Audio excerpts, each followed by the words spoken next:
Hello friends, welcome to the UPSC analyser. तो आज हम 20 फरवरी का इंडियन एक्सप्रेस डिस्कस करेंगे। And if you are liking this analysis then please like, share and subscribe.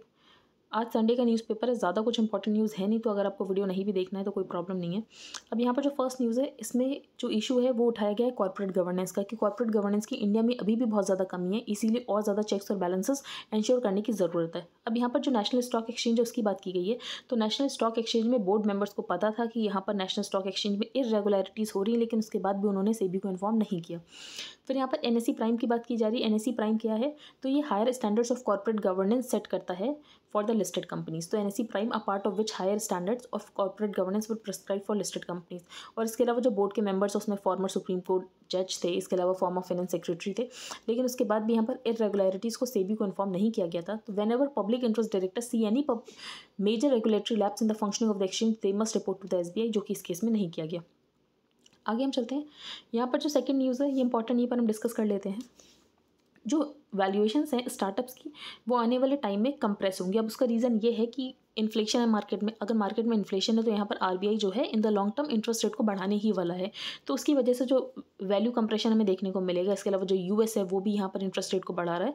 तो इसका एक रीज़न ये है, इसका एक कॉन्सिक्वेंस ये होगा कि हमें value compression of the startups देखने को मिलेगा। दूसरी बात, सप्लाई चेन को और ज़्यादा रेजिलेंट बनाने के लिए इंडिया एक स्कीम लेकर आया है सेमीकंडक्टर मैन्युफैक्चरिंग की। तो 76,000 करोड़ की स्कीम है for the semiconductor and display manufacturing ecosystem in the country. आगे चलते हैं। यहाँ पर कोई इंपॉर्टेंट न्यूज़ नहीं है।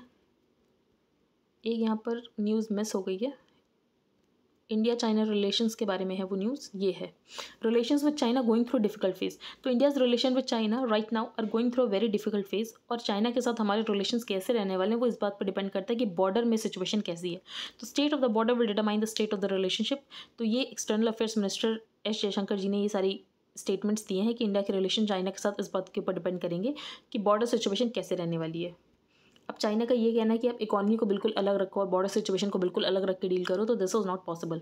अब ये नेक्स्ट न्यूज़ हम डिस्कस करेंगे जो कि इकॉनमी पेज पर है। सेक्टर सीइंग ग्रोथ और to be under PLI not part of UAE free trade agreement. तो मैंने आपको बताया था कि यूएई के साथ यहाँ पर कॉम्प्रहेंसिव इकोनॉमिक पार्टनरशिप एग्रीमेंट हुआ है। अब उसमें कौन कौन से सेक्टर्स को नहीं कवर किया गया है तो उसके बारे में बताया गया कि उन सेक्टर्स जहाँ पर हमें इंडिया में ग्रोथ देखने को मिल रही है, मैन्युफैक्चरिंग में ग्रोथ देखने को मिल रही है, या जो यहाँ पर पीएलआई स्कीम का पार्ट है, तो उनको यहाँ पर इंक्लूड नहीं किया गया है, क्योंकि हम यहाँ पर डोमेस्टिक मैन्युफैक्चरिंग को भी बूस्ट देने की कोशिश कर रहे हैं। तो India has excluded certain sensitive products that are witnessing manufacturing growth and areas where manufacturing is being incentivized through production linked incentive schemes from the ambit of the India UAE Free Trade Agreement। तो यहाँ पर सेपा sign हुआ है, comprehensive economic partnership agreement, जिसमें बात की गई है कि 90% जो इंडिया के एक्सपोर्ट है यूएई को, तो उनको फ्री एक्सेस दी जाएगी। The products where are domestic manufacturing is growing. तो जहाँ पर हमारी डोमेस्टिक मैन्युफैक्चरिंग ग्रो हो रही है या उसको हम पीएलआई स्कीम्स के अंदर लेकर आए हैं, तो उसको हमने यहाँ पर यूएई के फ्री ट्रेड एग्रीमेंट के एम्बिटी से बाहर रखा है। बाकी टारगेट क्या है? तो टारगेट यही है कि $100 बिलियन यहाँ पर गुड्स में अचीव करना अगले 5 सालों में, और सर्विसेज में $15 बिलियन यहाँ पर अचीव करना है, जिसकी वजह से 1 मिलियन जॉब्स इंडिया में क्रिएट भी होंगी जेम्स और ज्वेलरी सेक्टर्स में। इंडिया जो है अभी 70 टन्स ऑफ गोल्ड इंपोर्ट करता है यूएई से, लेकिन अगर हमने टैरिफ 1% लोअर कर दिया फ्रॉम द यूएई, तो इसकी बहुत ज़्यादा पॉसिबिलिटी कि जो भी 200 टन गोल्ड इंडिया में इंपोर्ट होता है वो अब सारा यूएई से ही होगा। बाकी यहाँ पर एक चैप्टर डिजिटल ट्रेडिंग के ऊपर भी रखा गया, तो पहली बार हमने किसी एफटीए में डिजिटल ट्रेड के ऊपर भी एक चैप्टर रखा है।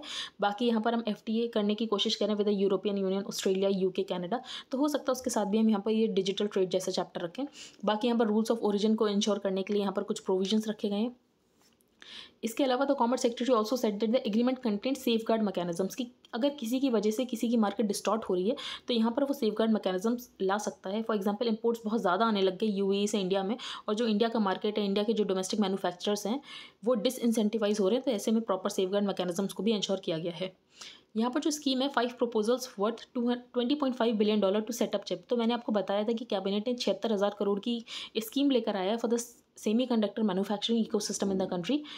तो last December the cabinet had approved a rupees 76,000 crore plan for semiconductor and display manufacturing ecosystem in the country. As a part of the plan, the center has lined up incentive support.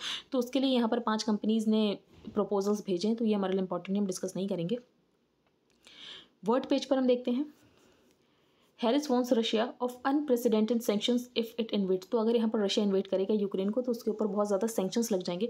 तो not necessarily the US and other countries से an invasion is possible within days and have evacuated staff from the Ukrainian capital. पर Ukraine का ये कहना है अभी भी diplomacy का ऑप्शन ओपन है, अभी भी डिप्लोमेटिक तरीके से हम इस प्रॉब्लम को सॉल्व कर सकते हैं और इसमें इन्वेजन की ज़रूरत नहीं पड़ेगी। यहाँ पर जो स्टॉर्म मैंने आपको यूनिस बताया था, तो यूनिस उसका नाम है यूके में, लेकिन जर्मनी में उसका नाम है जेनेप।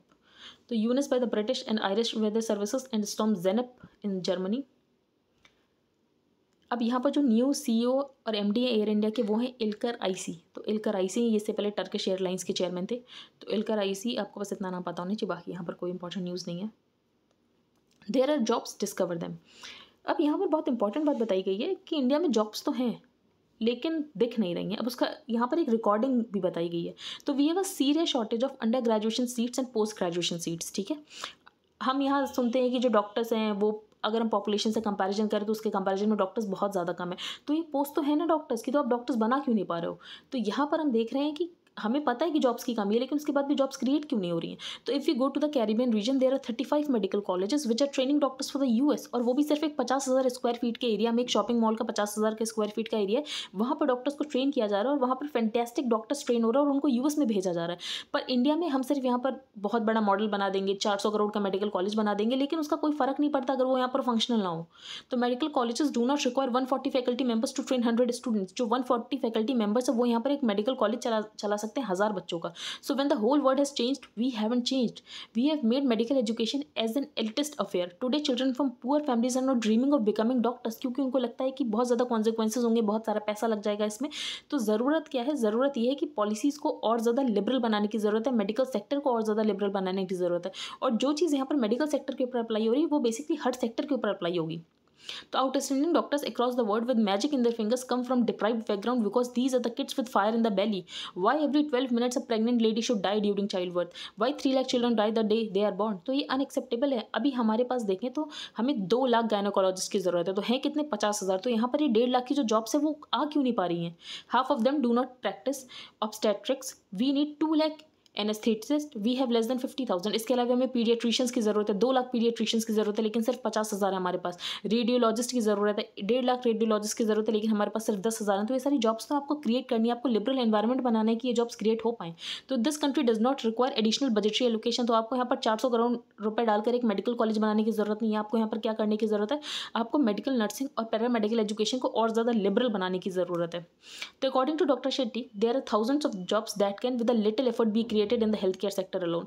तो अगर एक सेक्टर के ऊपर एप्लीकेबल है तो सिमिलरली ये और भी सेक्टर्स के ऊपर एप्लीकेबल होगा। For example like education, urban development, rivers, water bodies. तो further governments are timid, they are afraid to create the jobs that are desperately needed in the government sector. और government sector पर यहाँ पर government jobs create ही नहीं करी, क्योंकि government को ऐसा लगता है कि अगर स्मॉल गवर्नमेंट होगी तो वो आसानी से फंक्शन कर सकती है और small government is good government. जैसे यहाँ पर मिनिमम गवर्नमेंट मैक्सिमम गवर्नेंस का ये जो नारा है, तो इसी को यहाँ पर टारगेट किया गया है। तो ये सब ऑथर का पॉइंट ऑफ व्यू, मेरा कोई पर्सनल पॉइंट ऑफ व्यू नहीं है इसमें।